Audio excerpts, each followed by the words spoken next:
Radical. Radical. Radical.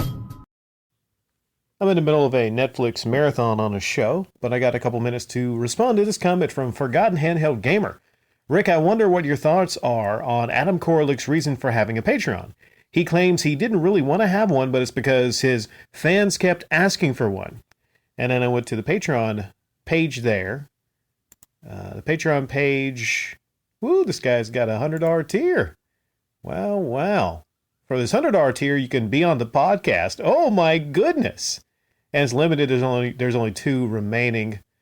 Let's see here, he's got 43 patrons. It's making $209 a month. So a good thing about this Patreon, as if there's anything good about Patreon, he actually is showing how much he makes. So that's something that Metal Jesus and the MGR crew do not do by comparison. So his description here on the Patreon page is, "Hey everyone, thanks for visiting. I'll be honest, I never considered getting a Patreon page for my channel. I never felt you needed to pay for my content. To be brutally honest, that's still how I feel."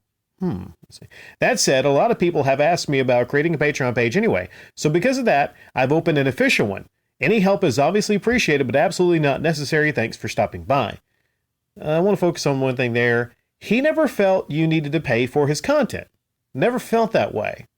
Yet, that's kind of weird. You never felt that way, yet you have the Patreon. Now, his Patreon, this video is back from 2016. Okay, so 4 years ago, that's when he launched his Patreon. I think he got on YouTube, he said, in 2009. So 7 years go by. I guess he grows a following.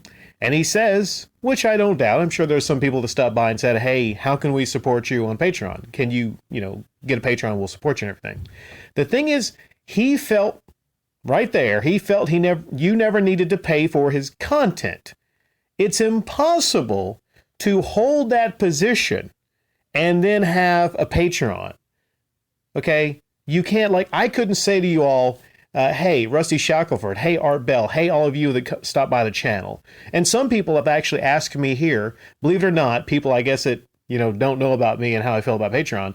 People will stop by from time to time and ask me, "Hey, Rick, how can I support you? Do you have a Patreon?" There's always going to be people, if you have a channel and you get to a certain level, there's going to be people that ask you, "Hey, do you have a Patreon? Can I support you on Patreon?" Okay? And what you got to do is, if you have any self-respect for yourself, you tell them, "No, I don't need any handouts." That's what you say. It's not that fucking hard, okay? Now, he seems conflicted, or maybe he wants people to seem he's conflicted, because he says he never felt, I can't get past that, he never felt anyone needed to give him money. Yet, when you're signing up the Patreon and you're going through the tiers, heaven help me, you do have a $100 tier, all right? I mean, that's half as bad as Yongye with his $200 tier. It's like you're trying to play both sides. You're trying to be genuine. Again, a fucking $100 tier. You're trying to be genuine and say, "Hey, I never wanted, I never intended for y'all to give me money. It's just, well, give me some fucking money on Patreon." So how I feel about it, I feel that it would be nice if a lot of these people were actually 100% honest, saying, "Well, you know what? I feel now that you should give me money." Okay, there's a transition there from, and I watched a video, you should not feel that you need to give money, and then he now feels that you need to. So the video should have been titled, and it's unlisted, by the way, it's unlisted here, "I now feel that you should give me money for this content." He talks about in that video how people complain about his camera quality and his audio quality, and that's a big reason he launched a Patreon. Well, once you get the camera situation under control, once you get the audio situation under control, I would say probably you need to close down your Patreon. I would think so. Because he said his Patreon, one other thing he said in this video, and it's unlisted. I don't know how that works. If I leave a link to this video so everyone can check it out, I don't know how it works. Maybe it'll pop up, maybe it won't.